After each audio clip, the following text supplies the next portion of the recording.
वैवाहिक जीवन में परेशानियों से जूझते रहे विशाल नेहरिया का तलाक पिछले दिनों हो गया।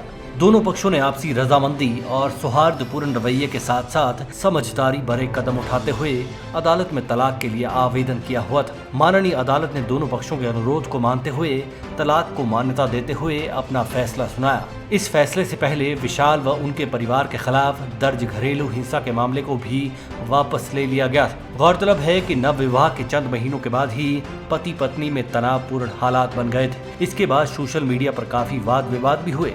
नतीजा ये हुआ कि विशाल का पॉलिटिकल करियर भी दांव पर लग गया था। परिवार के भीतर के हालात ने विशाल की सियासी हालत भी कमजोर कर दी थी। नतीजा ये हुआ था कि विशाल को इसी विवाद की वजह से बीते विधानसभा चुनाव में भाजपा ने टिकट देने से किनारा कर लिया था। विशाल जितनी कम उम्र में सियासत के आसमान पर चमके थे, इस विवाद ने उनको उससे 2 गुनी तेज रफ्तार से जमीन पर पटक कर रख दिया। हालांकि इस माहौल में भी विशाल ने सोशल मीडिया प्लेटफॉर्म के जरिए अपने पारिवारिक जिंदगी को सहेजने समेटने के प्रयास किए थे, लेकिन नियति को कुछ और ही मंजूर था। विशाल हर तरह से हारते ही चले गए और घरेलू जिंदगी से लेकर सियासी जिंदगी में भी खाली हाथ रह गए। लेकिन इस प्रकरण में बड़ी बात ये रही कि जब सोशल मीडिया पर विशाल के वैवाहिक जीवन को लेकर बवाल खड़े हुए थे, उस दौर में भी उनके व्यक्तिगत व्यवहार की बदौलत जनता के बहुत बड़े हिस्से में उनके समर्थन में महिलाओं का साथ बड़ी तादाद में रहा था। सोशल मीडिया पर भी समाज का बुद्धिजीवी वर्ग ये कह रहा था कि झगड़े किस घर में नहीं होते। ऐसे में बजाय टिप्पणियां करने के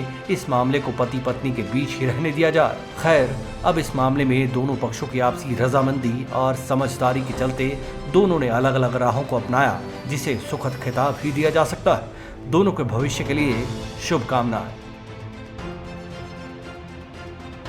Manish Kaul, black and white news.